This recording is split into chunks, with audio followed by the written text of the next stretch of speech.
Hello and welcome to our session today. Today we continue with the pharmacological series that are related to the cardiovascular system. So in the cardiovascular system, we always advocate for heart healthy habits. Okay, and this will be able to help us to reduce several cardiovascular events that normally occur, like the stroke, for example, that affects the brain, and the myocardial infarction, heart attack for the heart. Okay, so in coming and helping promote the cardiovascular health, American Heart Association has come up with at least 8 life essentials that are able to improve our cardiovascular health. And these 8 components, they look at the diet, the kind and the quality of sleep, exercise, monitoring of blood pressure, blood sugar, avoiding and shunning things like smoking. So this lifestyle modification is very key here, and also even maintaining a healthy body weight. But now, one of the 8 components is all about cholesterol. Well, we have several activities in terms of our lifestyle that you can try to modify so as to improve your cholesterol levels. But beside that, there is that pharmacological aspect of it, and that pharmacological aspect of it is related to the statins. All right, statins. So statins are simply drugs that are used to lower the level of cholesterol in our bodies. All right, remember, cholesterol is normally synthesized in the liver. All right, so how we try to lower the level of this cholesterol is by actually inhibiting the cholesterol synthesis, okay, in the liver. Right, so we have several factors that are involved there, and we'll be able to look at them. Right, so we have of course, the process of cholesterol synthesis is quite complex,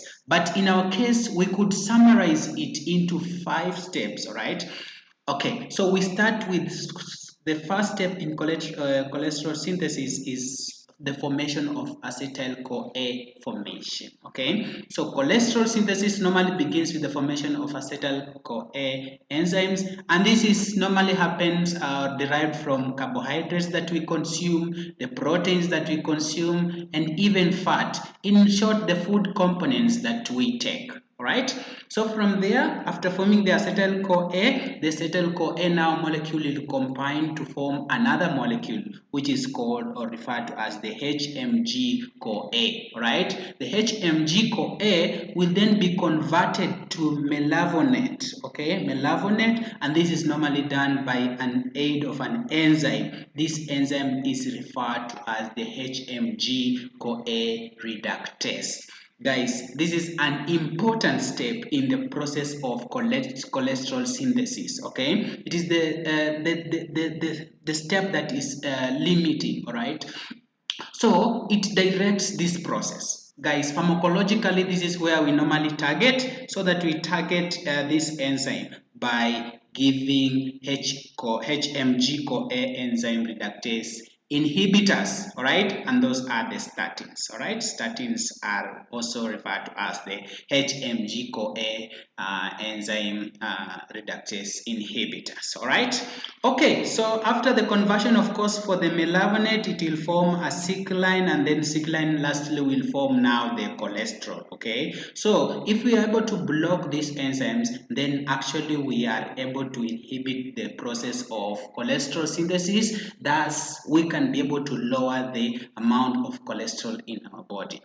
This process mainly takes about after midnight. Okay, after midnight. So that's why if you have these statin drugs and you are contemplating on what time of the day you are supposed to give them at bedtime. Okay, so that at least at this midtime they are at functional they'll function optimally to reduce or to inhibit that process of cholesterol synthesis. All right, okay guys, so when looking at cholesterol after it has been formed, we have different types. All right, first of all, we have total cholesterol. So this total cholesterol, this one measures the level of the low density lipoprotein, high density lipoprotein, and very low density lipoprotein.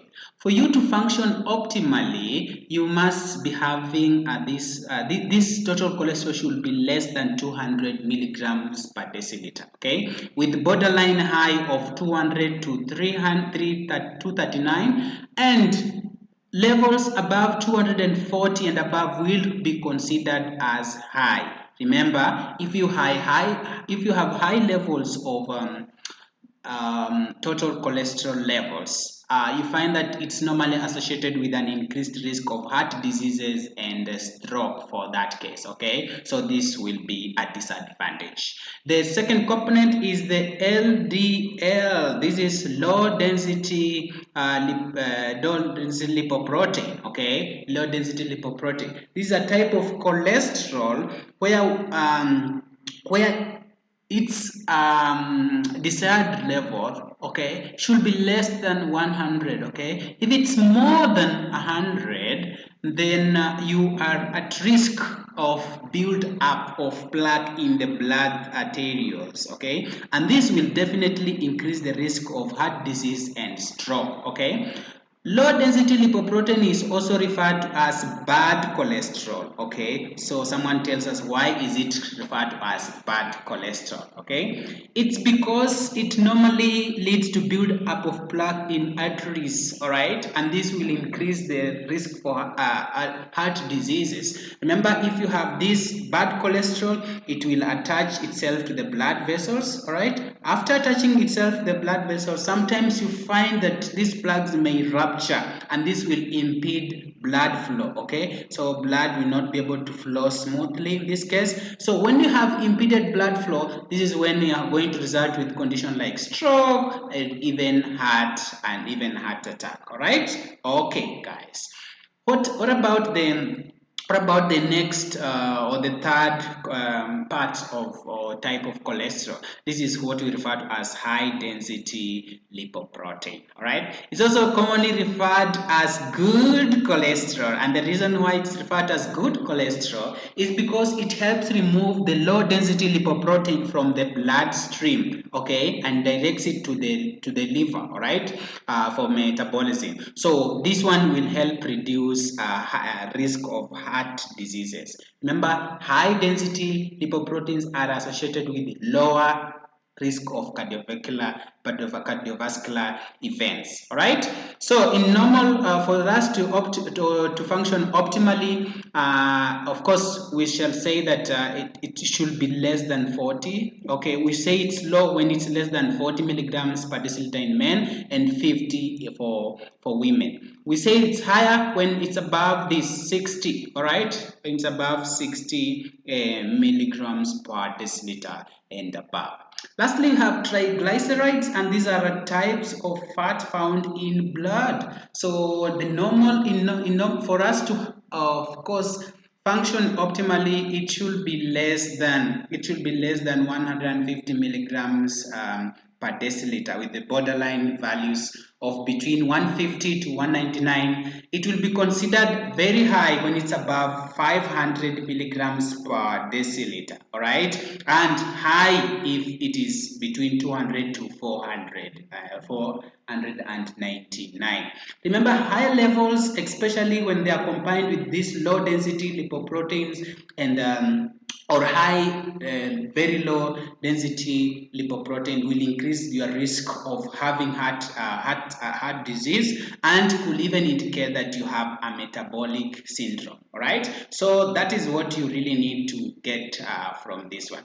Okay, so those are some of the components or the types of the cholesterol that we need to have. All right, so after learning or looking at those different types of cholesterol, it's important to know the different types of statins that we can be able to use to lower, especially that low density lipoproteins. And here we have prepared 5 examples. We have atorvastatin, we have simvastatin, we have rosuvastatin, we have pravastatin, and we have lovastatin. All right, these are some of the examples of these statins, the anti-hyperlipidemics. Okay, for atorvastatin, it's one of the most widely prescribed statins, of course, and all of them, including this one, will be working by inhibiting our enzyme here, the Hmg-Coa reductase, and of course, and this enzyme we said it's involved in the cholesterol synthesis. All right. You find that atorvastatin is very effective in lowering low density cholesterol and thus reduces the risk of an attack or a stroke. All right. It's also one of the lipophilic statins, okay, that is non-available, right? The simvastatin, it also works by inhibiting the Hmg-Coa reductase, and this leads to cholesterol production being reduced, and it's also used to lower low density cholesterol and decrease the risk of cardiovascular events. Rosuvastatin, this one is a potent statin, right? It's a potent, more powerful, and is often prescribed to lower low density lipoproteins and increase HDL, okay, high density cholesterol. This is the good cholesterol. So it also works by inhibiting the Hmg reductase, thus reducing cholesterol synthesis in the body. The pravastatin is a statin medication that will lower the low density cholesterol and the triglyceride also, while modestly also increasing high density lipoprotein, the good cholesterol. So it works by blocking our enzymes that we talked about in the cholesterol synthesis process, the Hmg-Coa reductase. Okay, thus it will reduce cholesterol production.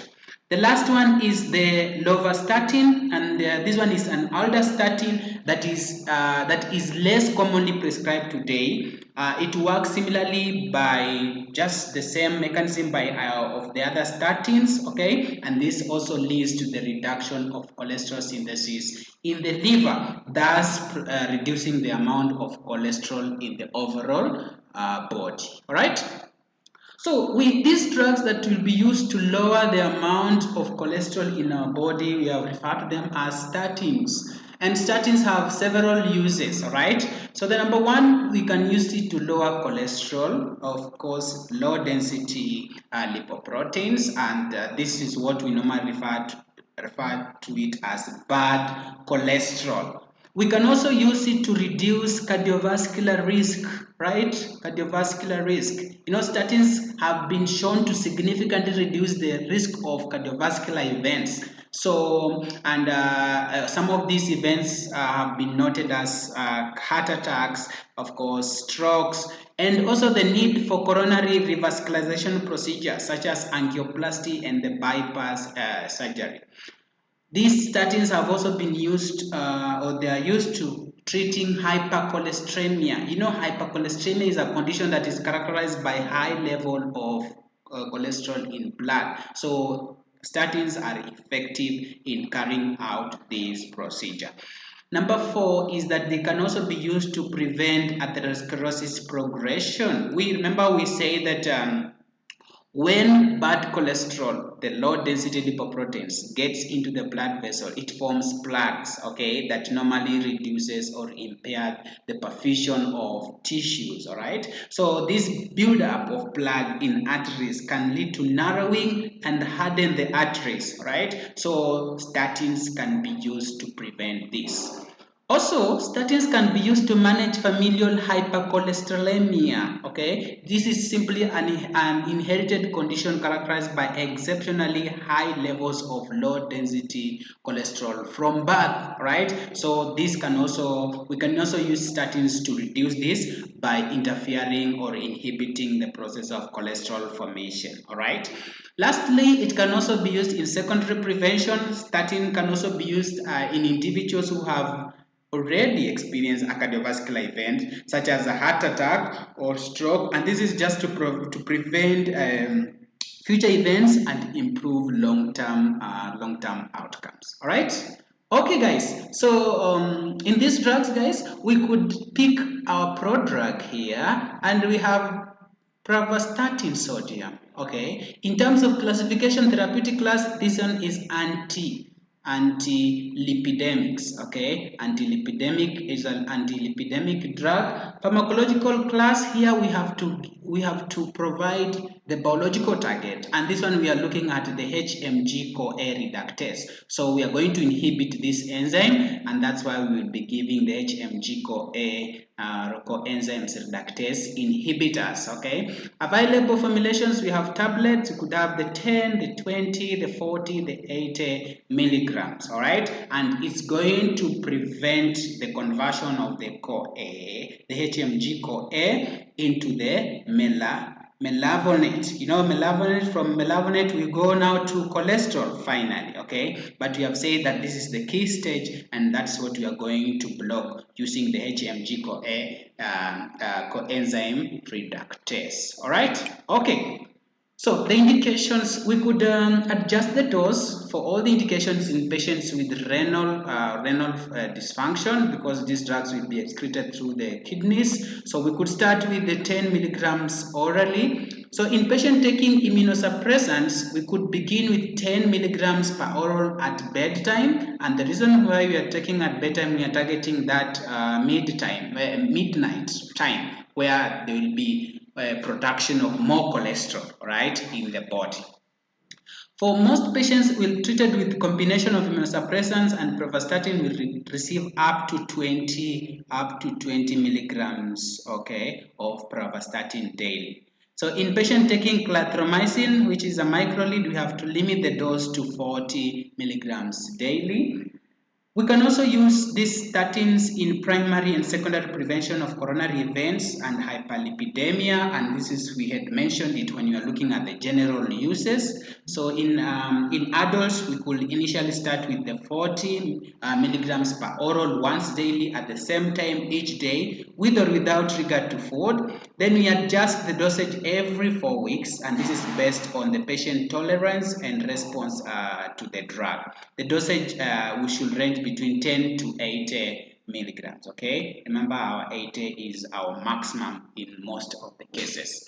We have also said we could use the drug in treating heterogeneous familial hypercholesteremia in that case. So for adolescent between ages 14 to 18, we can give 40 mg or once daily with a maximum dose of 40, right, daily.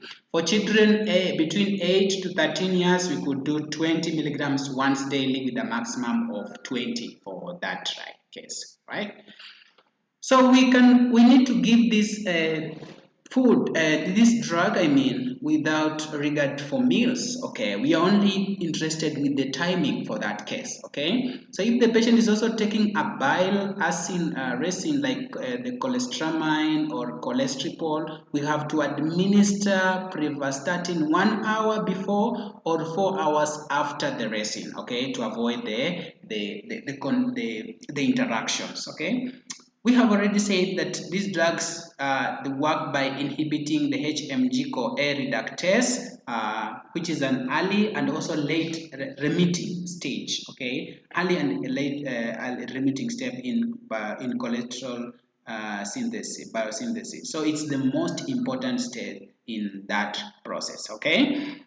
Remember, we have already mentioned the examples, but we can repeat. We have atorvastatin, which is commonly referred to as Lipitor, and is a very most important drug. Of course, we have already mentioned. We have fluvastatin, pitavastatin, pravastatin, which is our prodrug that we are using in this case, and rosuvastatin, which has the longest half-life, and this one normally allows for single daily dosing. Okay, and lastly, the simvastatin, the one that is commonly referred to as the Zocor. All right.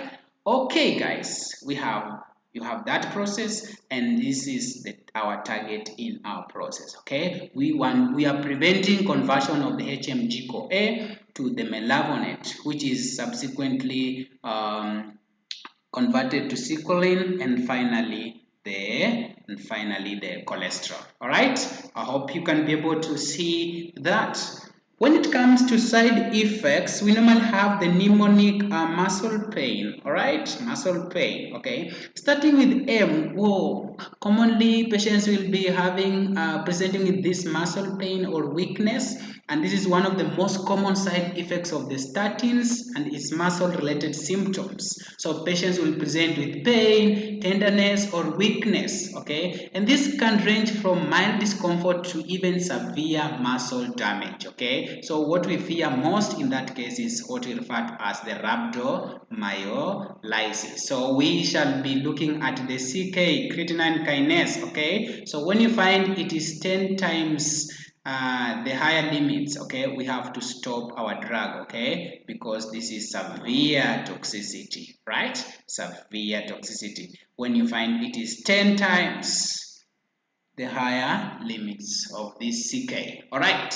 Number 2 is statins can also cause GI disturbances like nausea, vomiting, diarrhea, constipation.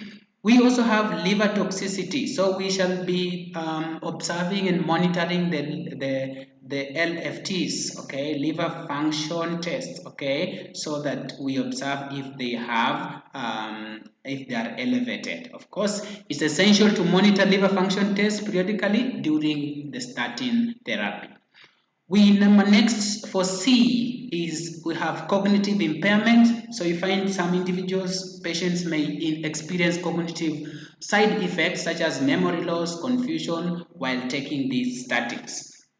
We also have lipid abnormalities. Remember, we have said that these drugs, most of them are very important in reducing the low density lipoproteins, okay, the bad cholesterol. So you know, if this one is lower, then it can easily affect other lipid parameters. For example, they can decrease triglyceride levels and increase the HDL level. So this interferes with the normal balance, right?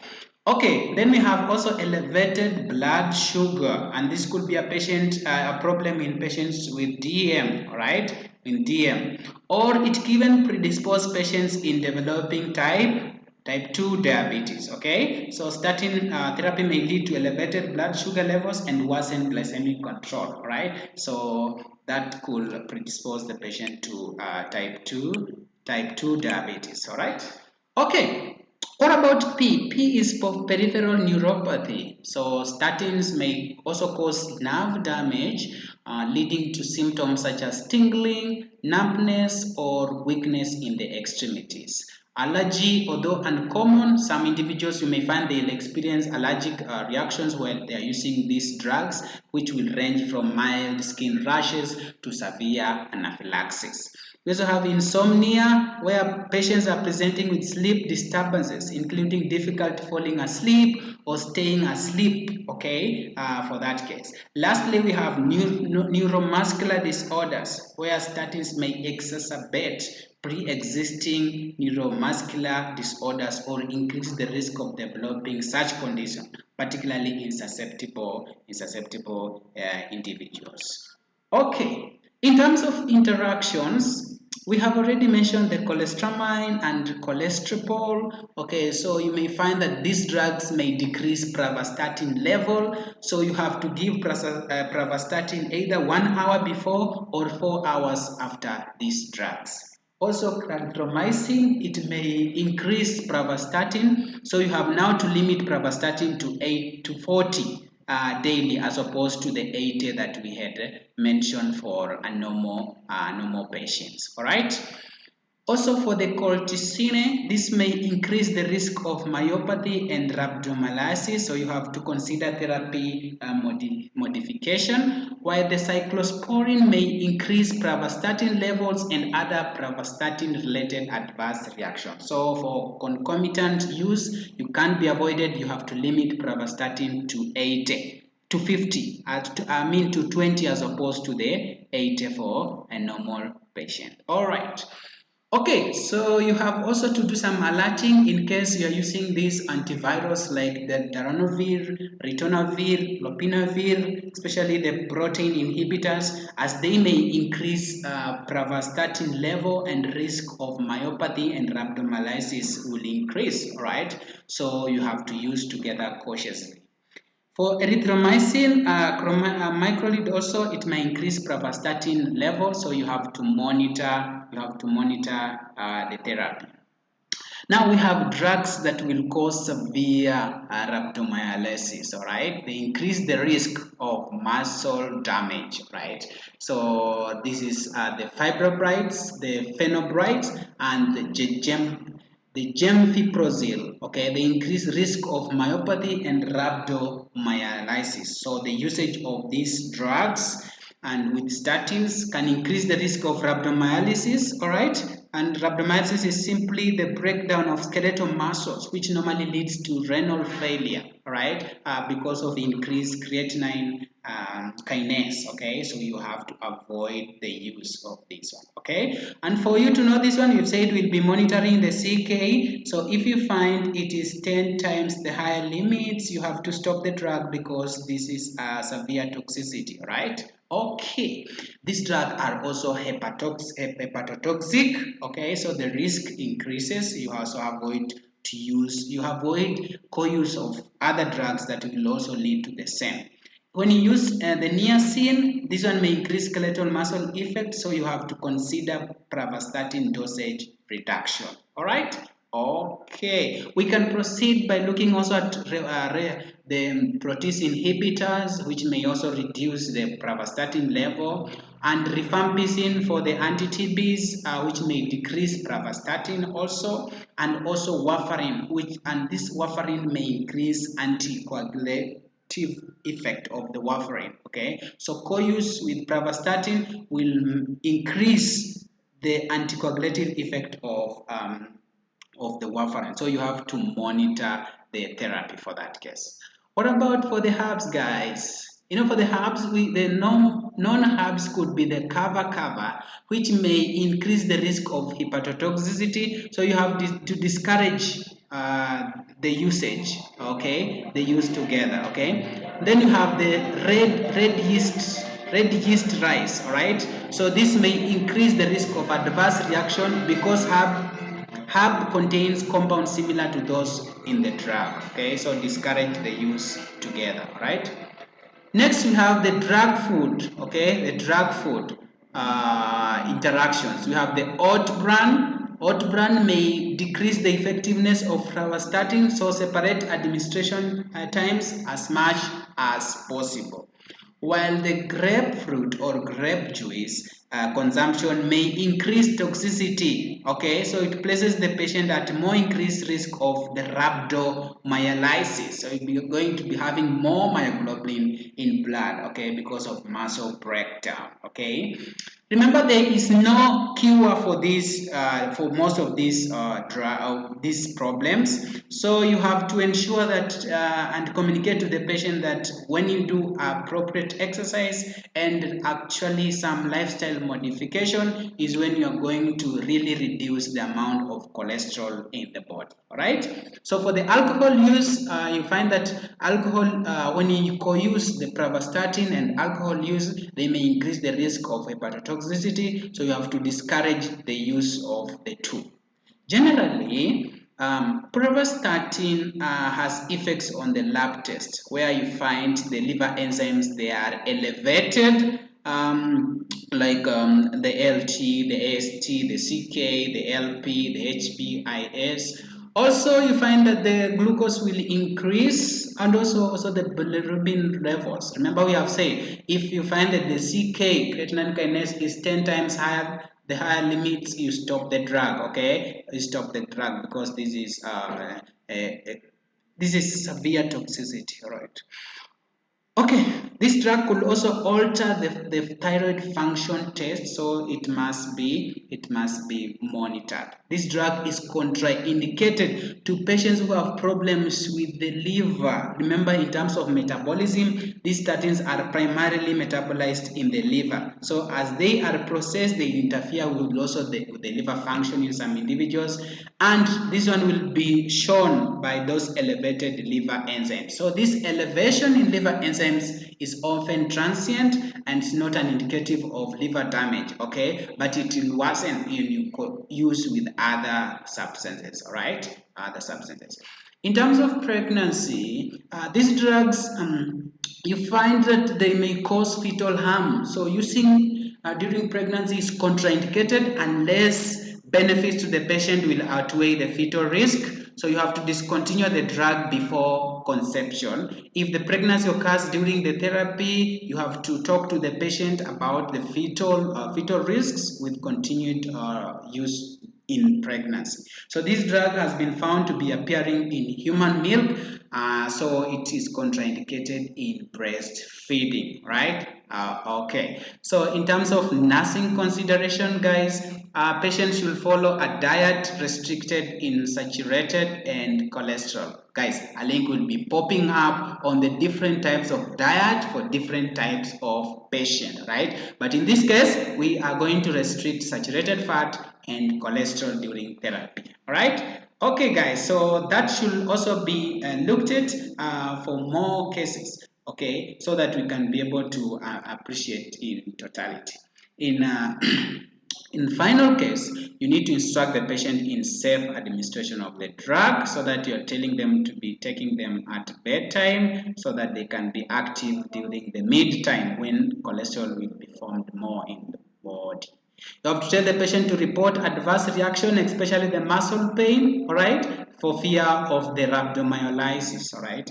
Inform the patient that liver function will be performed before and periodically during the treatment because these drugs have been found to cause elevation in liver enzymes, all right.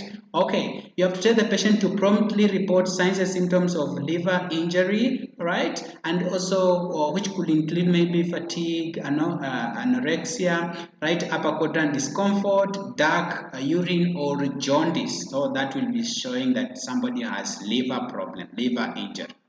Next, you have to teach the patient to promptly report any unexplained muscle pain, tenderness, weakness, especially if accompanied by malaise or fever, or if symptoms persist after discontinuing the drug. Also, you have to inform the patient that the drug may increase blood sugar levels. So if they are diabetes, they have to really monitor the blood sugar, right?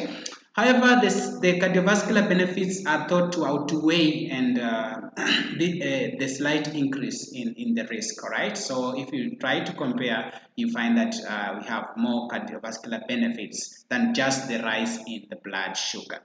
You have to teach the patients about proper dietary management of cholesterol so that you are going to restrict these saturated fats and cholesterol in our case. When appropriate, you have to recommend weight control, exercise, and smoke cessation, which of all these activities that are aimed at lifestyle modification will also improve in cholesterol control in the body, right? Next, you have to inform the patient that it will take about 4 weeks to achieve therapeutic effect. All right, so this drug will be assessed after this time and will be showing a decrease in low density lipoprotein and an increase in high density lipoprotein. So low density decreases, high density increases. All right. Okay, you have to remember to tell the patient of childbearing potential to stop the drug immediately, report, okay, and whenever they suspect that they are pregnant, breastfeeding, it has to be reported so that this drug can be stopped because this drug is has adverse effects to the fetus. Okay, guys, that wraps the end of our presentation on statins. Anti-hyperlipidemics, okay, the Hmg-Coa coenzyme inhibitors, all right. Remember to take a free quiz on the general statins, and also the pravastatin sodium, which was our prodrug in this section. Thank you so much and see you again.